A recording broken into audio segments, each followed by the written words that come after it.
Hi welcome to our channel. இன்னைக்கு அம்மாவும் நானும் வீடியோ தான் பார்க்க போகிறோம். நானும் அம்மாவும் ரொம்ப நாள் கழித்து நாங்கள் தனியாக ஷாப்பிங் போனோம். ஸோ எங்கே போனோம்னு பார்த்தீங்கன்னா, எனக்கு வாட்ச் வந்து ரிப்பேர் ஆயிடுச்சு. ஸோ ஆஃபரில் வந்துட்டு நான் வாங்கியிருந்தேன் ஒரு 2 இயர்ஸ் முன்னாடி. ரொம்ப பிடிச்ச வாட்ச். எப்போதுமே நான் வாங்கினேன்னா டைட்டன் ராகால தான் வாங்குவேன். என்னோட ஃபேவரட் பிராண்ட் அது. ஸோ அத வாங்கி அது ஏதோ சம்திங் ப்ராப்ளம். ஸோ வேறு வாட்ச் வாங்கலாம் அப்படின்ட்டு தான் போனோம். அதுவும் பார்த்தீங்கன்னா, சென்னையில வாங்குனா எனக்கு மன திருப்தி இருக்காதுன்னு நான் சேலம் போய் அத எக்ஸ்சேஞ்ச் குடுத்து, அப்புறம் அதுக்கு வாரண்டி கிளைம் பண்ணி, அப்புறம் வேற வாட்ச் வாங்குனேன். எங்க வாங்குனேன்னா, பூக்கொடி காம்ப்ளெக்ஸ் இருக்கு இல்லையா? அங்க தான் போய் வாங்குனேன். ஸோ அந்த ஸ்பாட்டுக்கு போய் வாங்குனா தான் எனக்கு ஒரு ஹாப்பினஸ். ஸோ நானும் அம்மாவும் போயிட்டு ஆக்சுவலா நானும் எங்க அண்ணாவும் போக வேண்டியது. அண்ணா வந்துட்டு ஊருக்கு போயிட்டனால, நானும் அம்மாவும் வந்தோம். ஸோ ஃபர்ஸ்ட்டு வாட்ச் வாங்கிடலாம் அப்படின்னு சொல்லிட்டு வந்தோம். ஏன்னா அந்த வாரண்டி வேறு எக்ஸ்பைரி ஆகப்போகுது. அதனால வந்துட்டு எல்லா வாட்சையும் ஒண்ணு ஒண்ணா போட்டு பார்த்தோம். இது வந்து ரொம்ப நாள் ஆச்சு. நான் ஸ்கூல் படிச்சப்போ எங்க அம்மாவும் நானும் ஒண்ணா வந்து இங்க வாட்ச் வாங்கிட்டு போனோம். அப்போ நானும் ஸ்கூல் படிச்சுட்டு இருந்தேன். எங்க அண்ணா காலேஜ் படிச்சுட்டு இருந்தாங்க. நாங்க 3 பேர் வந்தோம். வந்துட்டு அப்போ வந்து டைட்டன் ரகால வாட்ச் வாங்குறதுங்கிறது ஒரு மாரி பெரிய விஷயமா இருந்தது. ஒரு ட்ரீம் மாதிரி இருந்தது. இப்போ அது வந்துட்டு என்னோட ஃபேவரட் ஆயிடுச்சு. ஸோ இந்த 2 வாட்ச் தான் வாங்குனோம். வாங்கிட்டு நெக்ஸ்ட்டு அம்மாவோட செக்ஷன் தான். பக்கத்திலேயே சிவா டெக்ஸ்டைல் இருந்துச்சு. நெக்ஸ்ட்டு அங்க போனோம். ஆஃபர்லாம் போட்டிருக்காங்கன்னு நான் ஊர்ல இருக்கும்போதே கால் பண்ணாங்க. "பாப்பா ஆஃபர்லாம் போட்டிருக்காங்க பாப்பா. என்ன வாங்கி தர?" அப்படின்னு சொல்லிட்டு அப்பவே கேட்டிருந்தாங்க. அதனால சரின்ட்டு சிவா டெக்ஸ்டைல் வந்துட்டு போய் பார்த்தாச்சு. அம்மாக்கு போத்தீஸா, சிவாவான்னு பார்த்தா, சிவால வாங்குனா தான் ஒரு ஹாப்பினஸ் வரும். ஸோ அங்க போயி ஃபர்ஸ்ட்டு சுடிதார் செக்ஷன் சும்மா பார்ப்போம்மா அப்படின்னு சொல்லிட்டு எல்லாம் பார்த்துட்டு, நெக்ஸ்ட்டு சாரீ செக்ஷன் வந்தாச்சு. வந்ததும் அம்மா பொறுமையா ஒண்ணு ஒண்ணா பார்த்துட்ருந்தாங்க. இது நல்லாயிருக்கா? அது நல்லாயிருக்கா? அப்படின்னு சொல்லிட்டு. அ ஆனா கலெக்ஷன்ஸ் பார்த்தீங்கன்னா, ரொம்ப கம்மியா தான் இருந்துச்சு. அதுவும் நல்ல சாரீ எடுக்கணும். டெய்லி யூஸ்க்கு அப்படின்னா நெறைய வச்சிருந்தாங்க. நல்ல சாரீ கொஞ்சம் ஃபங்ஷன் கட்டுற மாரி ஆஃபர்ல இருக்கான்னு பார்த்தா ரொம்ப கம்மியா தான் இருந்தது.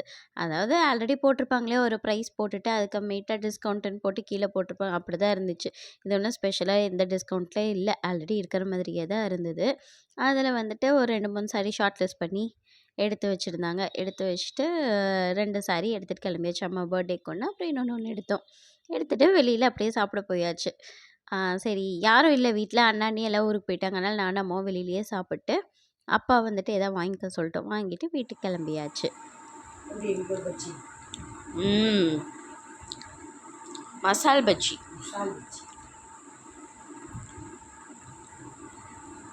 எனக்கு ஊருக்கு அமுச்சு விட்டு எல்லாரும் இது வாங்கி சாப்பிட்டுட்டு இருப்பீங்களா? ம். ம். இதை சாப்பிட்டு ரொம்ப நாள் பல மாதம் ஆன மாதிரி இருக்கும். வருஷமே இருக்கும்ல. இருக்கா? அது கரெக்டு தான்மா. எத்தனை பேர்த்துக்கு இந்த மசால் பஜ்ஜி தெரியும்னு தெரில. ஆனால் எங்கள் ஊரில் வந்துட்டு இது ரொம்ப ஃபேமஸ். இந்த பஜ்ஜியில் வந்துட்டு நம்ம உருளைக்கிழங்கு போட்டு மசாலா இருக்கும் இல்லையா? அதை வச்சு கொடுப்பாங்க. இது ரொம்ப டேஸ்டியாக இருக்கும். ஸோ நெக்ஸ்ட் டே பார்ப்போம். நெக்ஸ்ட் டே வந்துட்டு ஊருக்கு கிளம்ப போகிறேன். அதனால் என்ன பண்ணேன், காலையில் அம்மா வாக்கிங் போயிட்டு அப்படியே உழவர் சந்தை போவாங்க இல்லையா? ஆஸ் யூஷுவல் நானும் அம்மா கூடயே கிளம்பிட்டேன். போயிட்டு கொஞ்சம் அது ஒரு மாதிரி ரெஃப்ரெஷிங்காக இருக்கும். எனக்கு அம்மா கூட உழவர் சந்தைக்கு போயிடுறது ரொம்ப பிடிக்கும். அங்கே ஒன்றும் பெரிய இதெல்லாம் எதுவும் இருக்காது. அதே காய், அதே பழம் தான். பட் ஸ்டில் அந்த அம்மா கூட பேசிக்கிட்டே போயிட்டு காயெல்லாம் வாங்கிட்டு வரது ஒரு மாதிரி நல்லாயிருக்கும். ஸோ ஊருக்கு தேவையான ஃப்ரூட்ஸ் எல்லாமே நான் வாங்கியிருந்தேன். வாங்கிட்டு வெஜிடபிள்ஸு என்னெல்லாம் தேவையோ அதெல்லாம் வாங்கியாச்சு. வாங்கிட்டு மாம்பழம் மட்டும் பார்த்தீங்கன்னா, சென்னையிலேயே நல்லா கிடைக்கும். பட் ஸ்டில் சேலத்துக்கு போய் உழவர் சந்தையில எங்க அம்மா வாங்கி குடுத்து எடுத்துட்டு வரதுல தான் அது ஒரு சாட்டிஸ்ஃபேக்ஷன் லெவல் இருக்கும் இல்லையா? அது அந்த சாட்டிஸ்ஃபேக்ஷன் லெவல் எனக்கு ஊருக்கு போய் அந்த மாம்பழம் வாங்கிட்டு வந்தா தான் உண்டு. வாங்கிடா தூக்க முடியாம வேற நான் தூக்கிட்டு போவேன் ஊருக்கு. குட்டி ஃப்ரிட்ஜும் தான் வச்சிருக்கேன். பட் ஸ்டில் அதில வந்து போட்டு அடைச்சு வச்சுடுவேன் ஃப்ரூட்ஸ் எல்லாமே.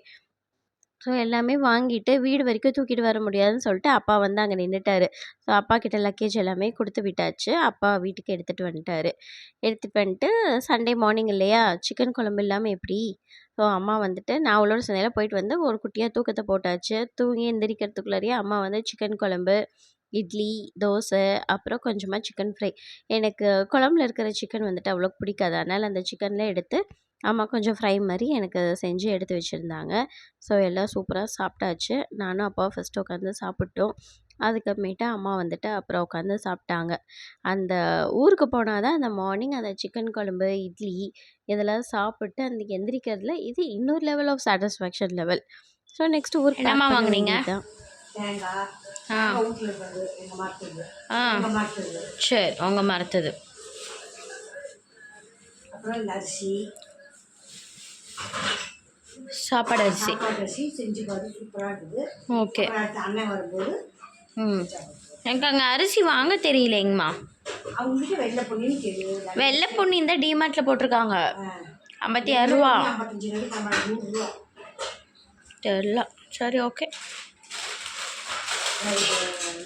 பாசி பருப்பு.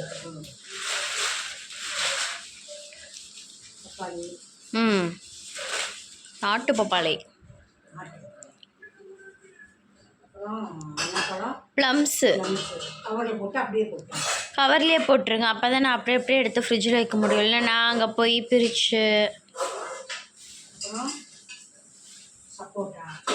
சப்போட்டா தான் கல் மாதிரி இருக்குது, பழுத்துரும் இல்லை?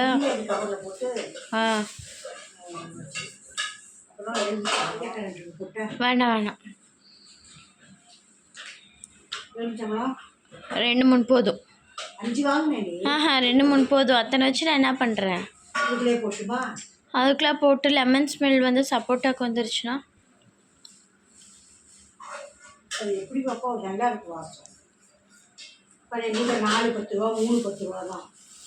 என்னது? லெமனா? 4 10 ரூபா. கூட காற்று வரல. என்ன வரல? காற்று வரல, வெயிலாக இருக்குது. ஆமாம், அங்கே சென்னையில் மட்டும் அப்படி போகிற இடமெல்லாம் ஏசி போட்டுக்கிட்டே வச்சுருக்காங்க. அப்படி இல்லைங்கம்மா, அங்கேயும் வெயில் அடிக்கும். ஆனால் அந்த வெயில் சுள்ளுன்னு அடிக்கிறதுக்கு முன்னாடி ஆஃபீஸ்க்குள்ளே போயிடுவோம். அப்புறம் வெயிலில் போய் பொழுதெல்லாம் சாஞ்சதுக்கு அப்புறமேட்டா ராவோட ராவா வீட்டுக்கு வருவோம். அப்புறம் மக்களுக்கு ஒரு கவர் போட்டு தரேன். இஞ்சி, இஞ்சியில் வேணாம் இருக்குது. ஒரே ஒரு பீஸ் மட்டும் இஞ்சி கொடுங்க. மேங்கோ சீசன் முடிஞ்சிருச்சுல்லம்மா? முடிஞ்சிருச்சு. ஒன்று ஒரு பழைய இது மாதிரி வரல. இப்படி தான் வருது. நிறையா இங்கே காமிங்க பையிலேருந்து. என்ன மாம்பழம்மா இது? ஏதோ சொன்னாங்கல்ல இளநீலாம் வேணும் தான். ஆனால் அதெல்லாம் தூக்கிட்டு போக முடியாது. அங்கே அந்த இளநீ 60 ரூபா தெரியுமாம்மா? அதெல்லாம் 60 ரூபா. அங்கே இதே அளவுக்கு தான் இளநீ தண்ணியும் இருக்கும். நான் அங்கே காலையில் குடித்தேன்ல சந்தையில். இதெல்லாம் அங்கே வந்துட்டு 70 ரூபா. இது இவ்வளோ பெருசு இருந்துச்சுன்னா எனக்கு இளநீ. சரி, யாரோ வந்துட்டு உங்கள் குழம்பு செஞ்சு பார்த்துட்டு சூப்பராக இருக்குன்னாங்களே. போயிட்டு வரும்போது அவங்க தாண்டி நான் வந்துட்டு இருந்தேன். வரும்போது ஏங்க அவங்க யூடியூப்பை பார்த்தாங்க, குழம்பு வச்சாங்க, குழம்பு சூப்பராக இருந்துச்சுங்க அப்படின்னு. திரும்பி பார்த்து என்ன குழம்பு வச்சிங்க அப்படின்னு. சிக்கன் கறிப்பில் அவங்க பொண்ணு போட்டுருந்துச்சு. ரொம்ப நல்லா இருந்துச்சு. நான் வச்சு பார்த்துட்டேன், ரொம்ப பிடிச்சது எங்களுக்கு அப்படின்னு. இந்த கொத்தமல்லியெல்லாம் அரைச்சோம்ல, அந்த கொத்தமல்லியில் அந்த மாதிரி நான் அரைச்சிக்கிட்டு இருக்கிறேன். நல்லா இருக்குது. ஓ, நம்ம ரொம்ப முன்னாடி போட்ட கொத்தமல்லி தூள் வீடியோ. ஒரே பெருமையா போச்சா? சந்தோஷமா இருந்துச்சு. ஏன் உங்க பொண்ணு பதிகம் போடுறது இல்ல அப்படின்னு கேட்டாங்க. இல்லப்பா ஆபீஸ் போறா, அப்பப்ப நினைச்சா நேரம் இருந்தா போடுவா அப்படின்னு. குழம்பு நல்லா இருந்துச்சுன்னா சொல்லுங்க சொல்றேன். சரி, பெருமையா? சந்தோஷமா இருந்துச்சு. நான் வச்ச குழம்புல. சரி.